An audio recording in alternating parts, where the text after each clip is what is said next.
Anyway, okay, speaking of stocks, yesterday we did a fun but horrible for society segment where 5 dumbass streamers with too much money punted it on different stocks in a live draft. Northern Lion chimed in and said the following. I'm scared about the economy, and it's not because of current events. It's because... Are you sure? It's because yesterday Ludwig and 3 of his friends did a stream where they let... Who did he leave out, by the way? There was 5 people in there. It was Doug's idea, and now it's Ludwig and 3 of his friends. Well, they didn't let chat choose what stocks to buy, but they're throwing 10 grand at random stocks and seeing who does the best. And I'm like, fuck, it's the top, man. This is the top of the market. As soon as you start to see this shit come back to Twitch, you're like... Northern Lion when Fartcoin is 1 billion market cap, I sleep. Northern Lion when Trump and Melania are launching $45 billion crypto scams right before getting inaugurated, I sleep. Gambling on Twitch is the top. Thing is, you might be right. That is not investing. What that was funny gambling. Here's a crazy thing. Can I explain this a little bit? This is why we're in such a weird time. The internet and the widespread use of trading apps and all, it's changed the system fundamentally. It remains to be seen if there's more to this story, but listen, this is how insider trading normally works. Nancy Pelosi is sitting in Congress and she hears something that you don't know about. She has insider information. Maybe that TEM, which is Tempest AI, is going to get a special healthcare contract from the government or something. She knows something that you don't. So she goes with this information and she buys TEM. And then later there's news. Congress creates news. We're hiring TEM to do government thing. This causes the stock price to go up. Then she makes money equals profits. This is classic insider trading. She gets knowledge before you. She buys it. The news comes out. It goes up. However, that's not what happened here. What happened is Nancy Pelosi has figured out that everyone expects her to insider trade. So all she has to do is buy it, and that becomes the news. The fact that she bought it makes people want to buy it because they know, oh, and Nancy Pelosi is always right.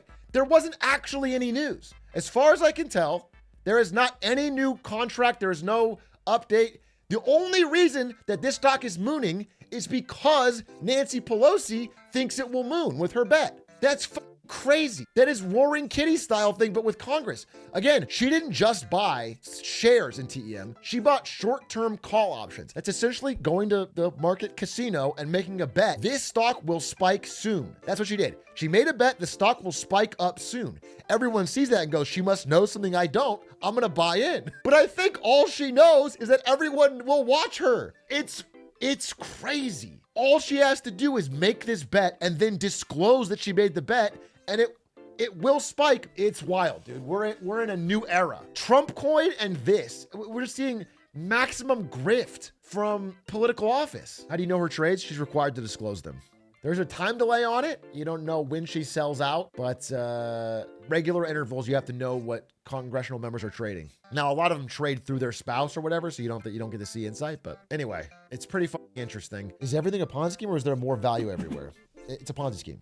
I'll just use a meme coin as an example. A meme coin like Trumpcoin or like Fartcoin. We'll use Fartcoin as an example because everyone understands it. Fartcoin has no utility. You're not going to use Fartcoin to go buy groceries. The only thing you're doing when you're buying Fartcoin is making a bet that somebody stupider than you will buy it for more later. And that can and does work. Don't get me wrong. It is a scheme that only survives on an increasing amount of bigger idiots. There's a lot of idiots in the world and they can get bigger, but eventually it does reach a cap and then it starts to unwind. So all of the gains you might make from being early in Fartcoin are offset 1-to-1 by losses because there's no value, there's nothing created. Fartcoin doesn't create any utility, it doesn't have any earnings, it doesn't have any revenue, it doesn't take one thing and improve it to make it something better. It is just a bet on stupidity. And so every gain that you make off of it is offset by a loss somewhere else. For you to make $1 billion off Fartcoin means a bunch of people have to lose collectively $1 billion. It is a net zero equation. So it is a Ponzi scheme. And it does mean like things like Trumpcoin basically means that Trump gets rich and a lot of people get a little bit poorer. That is why Trumpcoin to me is such an affront to cultural norms, to having a trusting society. Trumpcoin is essentially, I will get very rich and all of you will get a little bit poorer or some of you a lot poorer. There's no twist of it. Some people will make money off Trumpcoin, but all of them will also make an equal amount of loss somewhere else. A bunch of people are going to lose. And so that's That's fucked up. That's a fucked up thing for a president to do. I can't see anyone who has a real reason to defend it. It's only stacking your personal wealth at the expense of your followers. Yeah, there's nothing good about it. There's nothing good about it. And what it does, I think, is it erodes trust. Again, and Trump's a symptom, not the cause of this. Well, he's a symptom and an increaser. There's just like a breakdown in, I don't know if we're full on low trust, banana republic, everything is corrupt yet, but we went from high trust to like low medium. We're lower middle class trust.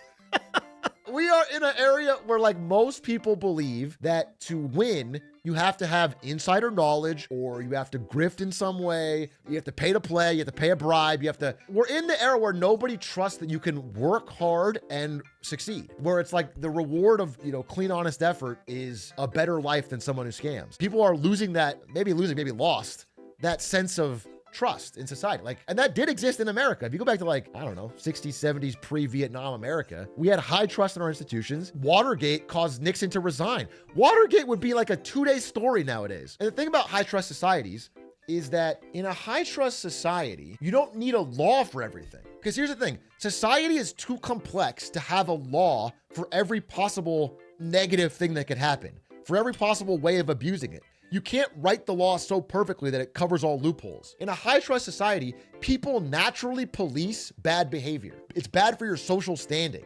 It's bad for people will call you out. You'll be shamed by the group for doing antisocial things, for scamming people, for rug pulling, for stealing public funds for yourself, for, paving over a park to build a mall, whatever. Bad things get public scrutiny. And the high trust society allows you to not have to have a law for everything, a gameable law. But in a low trust society, the only way to get people to stop doing bad things is to have a specific law and then even enforce it.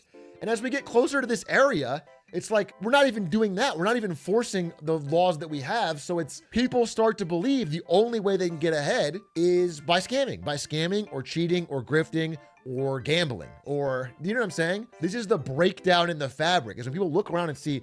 Because there's a great study. There's a great study that shows you live on a block in a house on the street. This is your neighborhood. It's not a nice neighborhood. It's pretty poorly built. The roofs are way too big.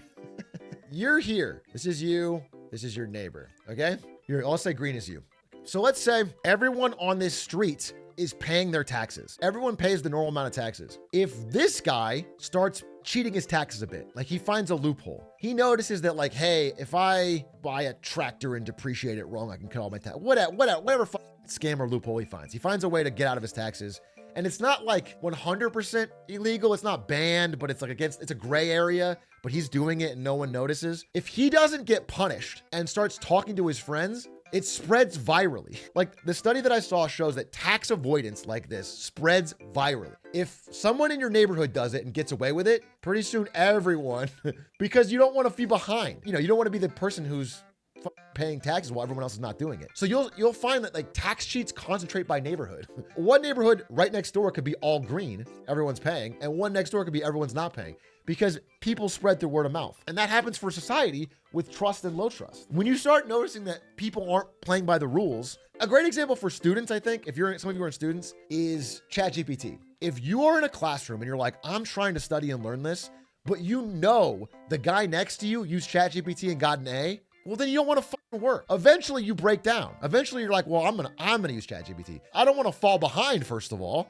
And secondly, it feels like shit to do all that work and they get the same grade as me. That is how this low trust type stuff spreads. People are naturally trying to not fall behind and looking at what works. And I think that's happening, dude. I think Trumpcoin is a big signifier and symbol of this. A reporter asked him about Trumpcoin today. What did he say? Let's see. Mr. President, you launched your crypto coin the other day. Do you intend to continue selling products that benefit yourself personally while you're president? Well, I don't know if it benefited. I don't know where it is. I don't know much about it other than I launched it. I heard it was very successful. I haven't checked it. Where is it today? You made a lot of money, sir. How much? Several $1 billion, it seems like, in the last several days. Several billion? That's peanuts for these guys. Yeah, that's what I'm saying. It's hard for people to watch that and see, several million lifetimes of hard work made in a day off of scamming, off of taking people's money. They don't get anything back, and not think I should do something different.